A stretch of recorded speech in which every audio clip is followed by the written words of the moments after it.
This is the last part of my story time. What I want to start by saying is when you are dealing with people like the one that I discussed in my previous videos, you think that, well, usually a rational person, a sane person will be angry, they can be angry for a while, they'll get over it. But like for some reason, people who have attachment issues, or I don't want to label anybody, or I'm not a doctor, but I do know a lot of those things that I've experienced and the way that the behaviors from this person can be certifiable. And when you're dealing with people like that, a lot of times you think, okay, they're mad. I went through this during the divorce. I went through this after the divorce. You think after the divorce it's over. All right, fine. We're split. We're going our separate ways. A lot of times it doesn't work like that. Even with the 2 years later after I found out what I found out that I posted in my last video, things died down again after a while.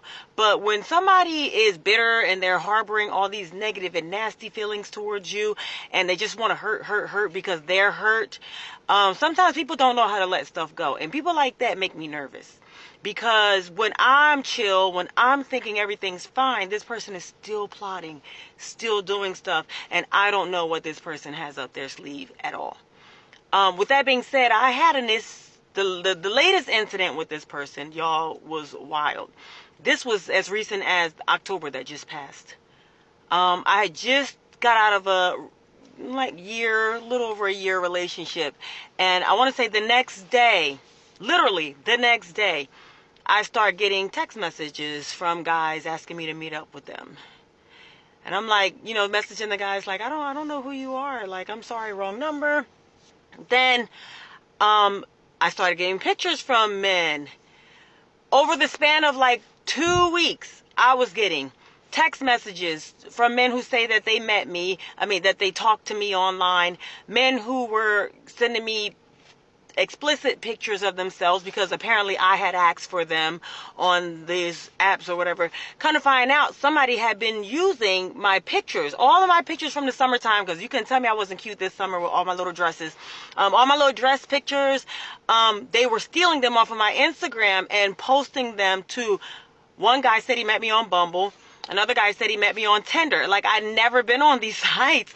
And I'm sitting here I'm not on no dating sites. So I don't know what you're talking about. And I'm trying to explain to these men that this isn't me you're talking about. And some of them would get attitudes with me. And they just could not accept the fact that that wasn't me that they were talking about.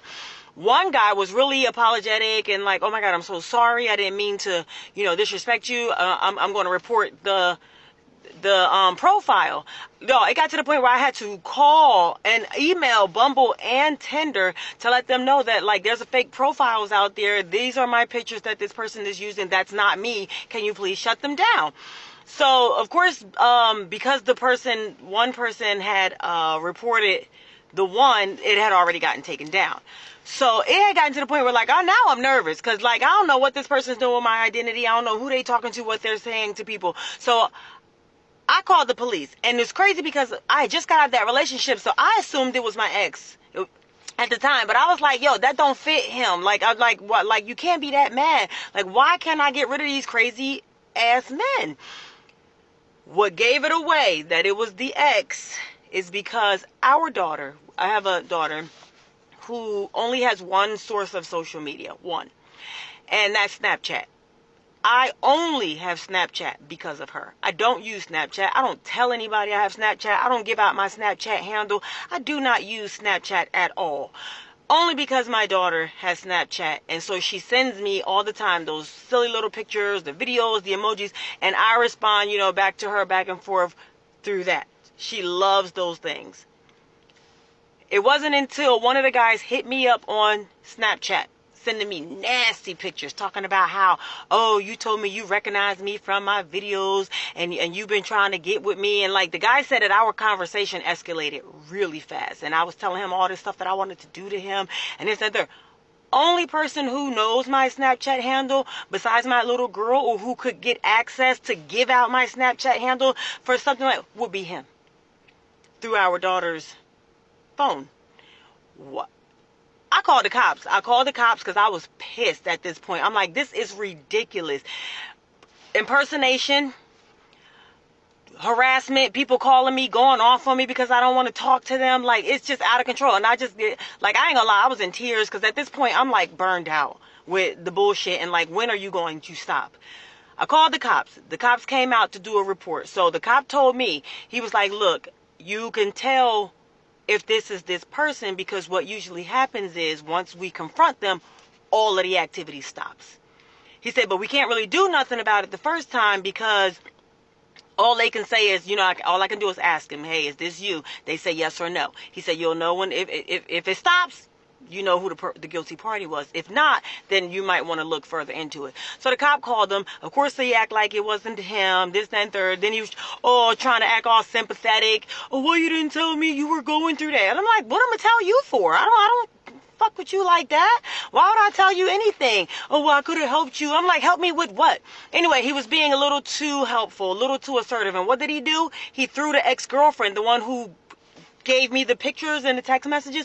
Oh, well, maybe it was her because, she's always been jealous of you and she's been, making fake accounts and trying to talk to you on Instagram. And I said, that's funny because she told me you was the one doing that. And I was like, first of all, I don't know which one of y'all doing this, but both of y'all sound like two grown ass petty motherfuckers. Like, but to be honest, I honestly don't know or think that it was her. I really just think he was throwing her under the bus the same way he threw that boy under the bus when I confronted him about that. But when the officer told him, like, look, I just want to let you know, if this continues to happen, whether it's you or not, we're going to do a thorough investigation. And once we find out that this is, you or whoever it is, then she can press charges and you can be prosecuted. Everything stopped. Y'all, I just don't understand what is it going to take. And like I said, before, when you're dealing with crazy people like this, like it don't always go to the extreme that mine went to the extreme. But mine is so recent, and I don't understand what is it going to take and why it won't stop. And what is your obsession with me? And why are you so big? If you want to talk to men online, hey, do you? Keep me out of your nonsense. Why are you talking nasty to grown men and pretending that you're me, and then you're giving them my phone number so they can call and harass me? Like, this is, it's crazy. Going back to my original thought with being mindful of red flags, like I said, a lot of times these red flags, they don't go to the extreme that my story went, but in the event that they can. They can, and it's scary out here. You hear every day about women getting murdered from, exes or boyfriends because they're angry, women being stalked, and women being, and like sometimes, even though I'm sitting here telling this, it's scary. It's scary at times. And then I have my days where I'm like, man, fuck him. I'll smack the shit out. But for real, you just never know what somebody, and it has me on edge a lot. Especially at night when I'm getting in and out of my car and I'm by myself. Not gonna lie, I look over my shoulder. And I shouldn't be that way. All because I wanted to leave a toxic situation. It's really sad. And I pray all the time, and I just pray that this person gets the help that they need and that I'm safe throughout my day all the time. So with that being said, I'm not making any promises. I'm just going to let you guys go, and I'll give you any updates if there are any updates. With that, have a good day. Bye.